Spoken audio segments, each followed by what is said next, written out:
Express 66, continuem amb el programa i el que toca parlar ara és de família, però en tema legislatiu. I per això tenim amb nosaltres a Laia Santamaria. Hola, benvinguda. Hola, bona tarda. De Togues Legal Service. Sí. Vale?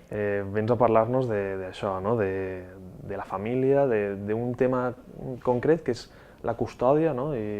Sí. I jo volia preguntar-te en què es fixa un jutge, no? Per a l'hora de determinar, per exemple, la custòdia dels xiquets. Vale, anem a veure. No n'hi ha... El Codi Civil no determina unes normes o unes regles en les quals el jutge tinga que fixar-se, però sí que és de veres que la jurisprudència, que són les sentències dels jutges, sí que marquen un poc les línies que segueixen els jutges de família a l'hora de determinar qui tindrà la custòdia dels fills menors d'edat. Sempre estem parlant dels fills menors. I sempre estem parlant en defecte d'acord, perquè si tenim un acord entre els progenitors, els jutges, a no ser que sigui un acord perjudicial per al menor, no van a entrar a valorar, perquè entenem que si els pares s'han posat d'acord no anem a ser qui per a desfer-lo, no? Sempre estem parlant d'això, de quan no hi ha acord, si no sabem el que és això, el jutge és el que... En cas d'arribar a un contenciós, que diem nosaltres, que és que estiga un tercer el que decidisca, no? Vale, en aquest cas hi ha, diguem, 7 claus a grans trets, perquè evidentment en cada cas és un món, així en dret 2 i 2 no són 4, i per molt que els clients vinguin i diguen és que la meva veïna o el meu cosí, no n'hi ha 2 casos iguals, sempre n'hi ha matisos que s'han de tenir en compte, no? Però, bueno, més o menys n'hi ha unes normes que els jutges es fixen, i una és per el temps, la disponibilitat de temps que tinga la persona que tinga que tindre aquests xiquets. Evidentment, si treballa 14 hores diàries, pues no podrà tindre la custòdia dels seus fills, perquè no tindrà temps per estar en ells, bàsicament. No té quasi temps per ell mateixa. Clar, evidentment no podrà cuidar-los bé. Després, els mitjans econòmics, perquè encara que l'altre progenitor ajudarà en una pensió d'aliments, si la persona que s'ha de tindre no disposa de ningú mitjà econòmic, el jutge també ho tindrà en compte, perquè clar, no podem viure només de la pensió que ens passarà a l'altre. És una cosa que s'ha de valorar molt bé. L'esfera econòmica és una qüestió molt delicada i que més avui en dia, en els temps que corren, els jutges miren molt. Val? Entonces, s'ha de tenir almenys una ajuda o una base econòmica per a poder mantindre'ls. Després és el vincul o l'afectivitat que pugui tindre el xiquet o la xiqueta en aquest progenitor, perquè evidentment no anem a deixar-lo en mans d'algú en el que no ha estat mai en contacte, perquè no ha tingut relació en ell o en ella, o en una persona que es porta mal. Evidentment, no anem a deixar... El jutge no va deixar-lo en una persona en la qual no tinga una certa relació d'afectivitat. Això és més difícil de medir, no? Això és complicat de medir, però bueno, hi ha moltes proves que ens poden ajudar a tindre-ho. Una d'elles és l'opinió del menor. Evidentment, un xiquet de 4 anys és relativament manipulable, i això els jutges i els fiscals ho saben. I és molt fàcil prometre-li coses a canvi de que diga el que volem que diga el dia del juït. Precisament per això, els xiquets fins als 11-12 anys, els jutges prefereixen mantindre'ls al marge. Però a partir d'aquesta edat ja s'entén que tenen la suficient capacitat per a raonar i per a entendre el que volen i el que no. I a partir d'aquesta edat ja se'ls pregunta, i és important també el que ells diguen.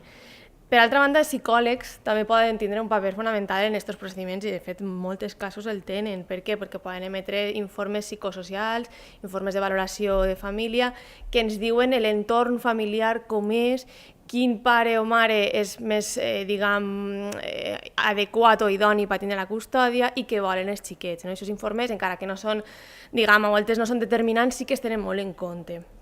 I per últim, també es té en compte, evidentment, els antecedents que pugui tindre el pare o mare. Evidentment, si hi ha un pare que té antecedents penals o antecedents una miqueta complicats, no van a donar una custòdia d'un fill si hi ha aquest historial previ, no? Entonces, diguem que són moltes coses les que en una mateixa sentència es tenen en compte a l'hora de determinar qui va ser l'adequat per a poder educar al final el dia a dia d'aquests xiquets, no? I en cas de que ningú dels dos siga apte, sempre queda la opció dels avis, no? N'hi ha molts casos en els quals els pares no han sigut considerats aptes perquè no han reunit ningú totes les condicions mínimes i s'ha donat la custòdia dels abuelos o inclús als tios en cas de que fos un cas molt extrem. No és habitual, però es pot donar, no? I en cas, per exemple, que els pares hagueren faltat en un accident o haguera passat alguna cosa, també es pot donar la custòdia als avis.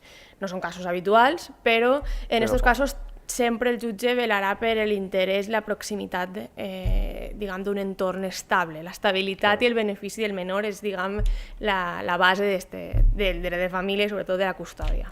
Menys mal que estan els avis ahí sempre per a tirar una maneta. A l'hora, per exemple, de calcular la pensió alimentícia del xiquet, quins valors influeixen per a...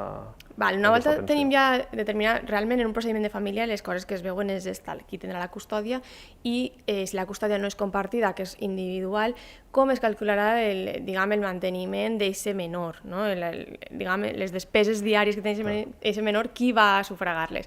És el tema de la pensió d'aliments. És un tema que també dona molt de sí en els procediments de família perquè tampoc és senzill, no? I cada cas és un món i cada família és una esfera totalment diferent. Clar, quan entrem a calcular el tema de la pensió econòmica o la pensió d'aliments, hi ha que tindre diversos criteris també a l'hora de calcular-la. Per una banda és els ingressos de la persona que va donar-la. És lògic i raonable. Evidentment, no pots pagar, si no tens, no pots donar. La llei el que diu és molt genèrica, la veritat el nostre Codi Civil és del 1800 i per tant, de finals de 1800 i per tant és molt genèrica i no s'adequa massa bé moltes coses a la realitat del 2017, però el que diu és que s'ha de tenir en compte ho dic en castellà perquè el Codi Civil està, per lo menos el nostre, diu que les necessitats del menor, però també les possibilitats del que la presta. Entonces, clar, si el pare té un salari més baixet, la pensió serà més baixeta i no podrà segurament augmentar-se com es voldria, perquè si el pare no té, no pot donar, no anem tampoc a apretar tant. No pot forçar tant. Claro. Després, per altra banda, també es té en compte el número de fills. No és proporcional. En molts casos els jutges no apliquen una multiplicació per el número de fills tal qual, sinó que si n'hi ha 2 o 3 fills es pot anar pujant proporcionalment, però no té per què ser exponencialment, perquè clar, si estem parlant d'una pensió de 200 euros i tenim 3 fills, no necessàriament han de ser 600 euros.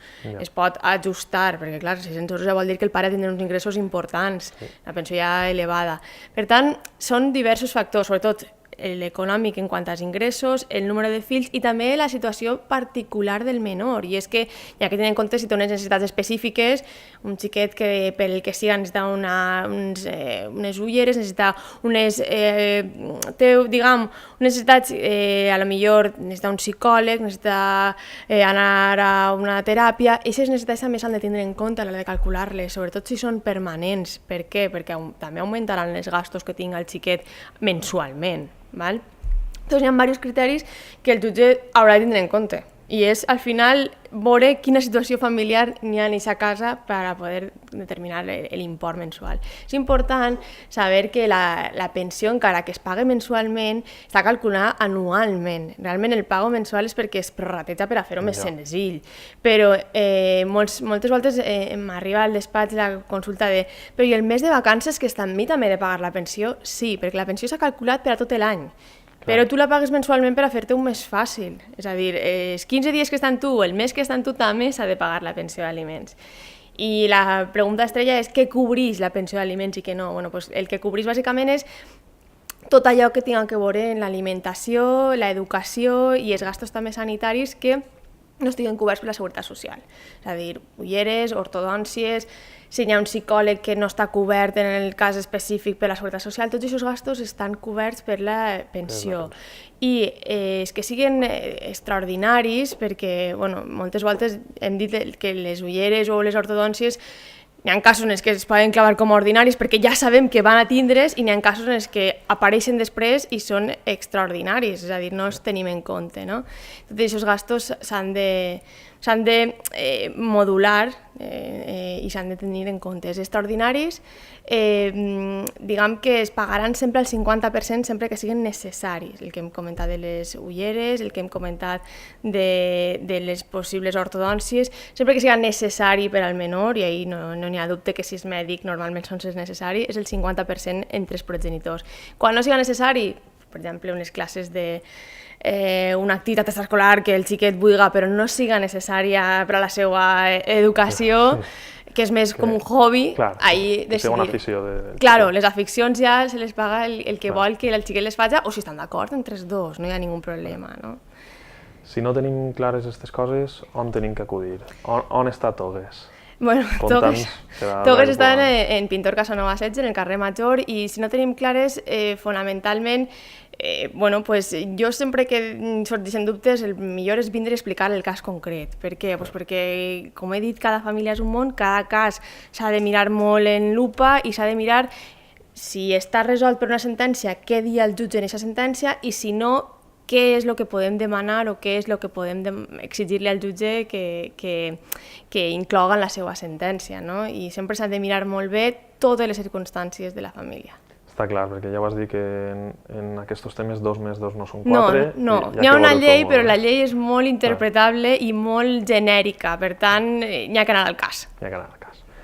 Moltes gràcies, Laia, per haver vingut a contar-nos aquest tema i tornaràs per a contar-nos altres temes, perquè crec que n'hi ha un món molt gran ahí. Molt bé.